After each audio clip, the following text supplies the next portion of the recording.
All right, let's just jump right in. Have you ever gotten a raise, looked at your bank account, and just thought, wait a minute, where is all the money going? Why doesn't it feel like I'm actually making more? Well, if you felt that, you are definitely not alone. It's this crazy puzzle that traps millions of middle-class people. And this feeling, right here, this is the heart of the entire problem. It's that sense that you're running on a financial treadmill. The speed keeps getting faster, but when you look around, you're in the exact same spot. It's a simple question, right? But the answer is pretty complex. Because your money isn't just disappearing into thin air. No, it's being diverted into a whole series of really well-disguised traps, and they're all designed to do one thing: keep you right where you are. So let's go ahead and expose them. Okay, first up, we have the trap that kind of punishes you for succeeding. It's the whole reason why just earning more money doesn't automatically make you wealthy. For a lot of us, it actually does the opposite. This one is so quiet, so sneaky, you barely even notice it happening. You get a raise, and suddenly you think, you know what, I deserve a slightly nicer apartment. Or, I'm working hard, I'm just going to order takeout more. Each little upgrade feels small and totally justified, but they all add up, and they expand to consume every single new dollar you earn. And that is why the oldest financial advice is still the most powerful. Pay yourself first. Automate your savings to come out the very day your paycheck hits, before this lifestyle creep even has a chance to see that money. And this lifestyle creep, it's fueled by all these other little traps that are hiding in plain sight. These are the small, day-to-day spending habits that feel completely harmless, but they are quietly draining thousands from your bank account every single year. Really think about it. That $7 delivery fee just to avoid cooking dinner, that $10 a month subscription to some app you barely even use, or paying for express shipping because waiting 3 days feels like an eternity. Every single one is a tiny little leak in your financial boat. Now, over a full year, those minor conveniences can easily add up to $4,000, $5,000, even $6,000. And that's not just pocket change, right? That's real money that could have paid off a credit card, built up your emergency fund, or been invested in growing for your future. So often, you're not actually paying for a better product. You're just paying for their marketing budget. The research here is pretty clear. In blind taste tests, people literally cannot tell the difference between the name brand cereal and the cheap store brand. You're just paying extra for a feeling, for a story that somebody sold you. But it's not just about everyday spending. Some of the biggest financial traps out there are actually marketed to us as being smart, responsible decisions. We're told, oh, this is good debt. But a lot of the time, it's just a more sophisticated way to keep you paying and paying. You know the pitch they give you at the car dealership? It's so tempting. Hey, we can get you into a newer car for a lower monthly payment. It sounds like a total win-win, but the math behind it is specifically designed to keep you in debt forever. You're basically just renting your own car, perpetually. So here's how they do it. They take what you still owe on your old car and just roll it into the new, longer loan. So yeah, the monthly payment drops, but you just hit the reset button on your payment clock.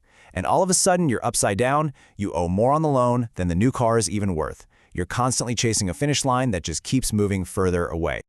On your credit card statement, the most dangerous word is minimum. That word is the trap. It feels so manageable, right? You think you're doing what you're supposed to do. But in reality, nearly your entire payment is getting eaten alive by interest. You're barely even touching the actual debt that you owe. And the reality is just shocking. If you're only paying the minimum on, say, a $3,000 debt, you can easily end up paying back double that amount, $6,000, over more than a decade. The banks are counting on you to only see that small monthly payment and not the terrifying long-term cost. So the bank tells you the maximum amount you can pay for a house, but they never tell you what you should pay. They don't factor in property taxes, insurance, or the simple fact that roofs leak and air conditioners break. You qualify for the loan on the house, but you're left with no money to actually qualify for the life that's supposed to happen in and around it. And this is the result.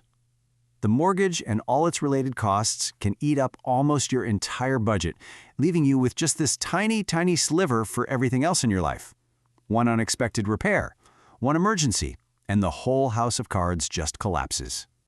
This line is so powerful because it feels so true for so many. That big symbol of success that you worked so incredibly hard for, well, it ends up owning you, and it dictates every financial choice you make for the next 30 years. But these traps aren't all just about math and numbers. A lot of this stuff is about mindset.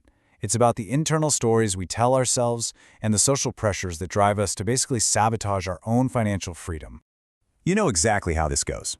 Your coworker gets a new car, your friend is posting vacation photos from some exotic beach, and suddenly you feel this intense pressure to catch up. But here's the secret. Almost everyone is faking it. You're going into debt to maintain an image for an audience that's way too busy worrying about their own image to even notice yours. Oh, this is a classic. We tell ourselves, I'll start saving, later, when I get that next raise. But later has a funny way of never showing up. And what you're losing is time, which is the single most powerful ingredient in building wealth. Those early years of compounding interest, they're irreplaceable. You can't get them back.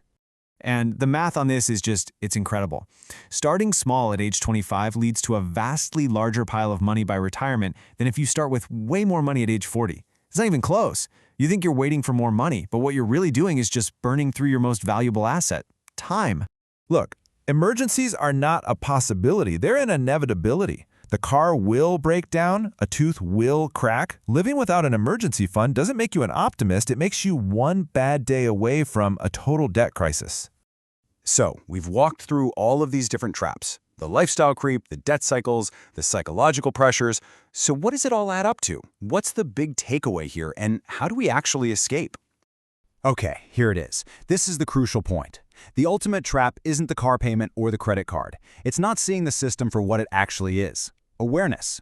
That's the escape hatch. The moment you see these traps not as just bad luck, but as systems designed to profit from your habits, that's the moment you can consciously choose a different path. And really, that's what it all boils down to. Is your money building a future with freedom, security, and actual choices, or is it just going toward maintaining an image for today? The answer to that question, well, it changes everything.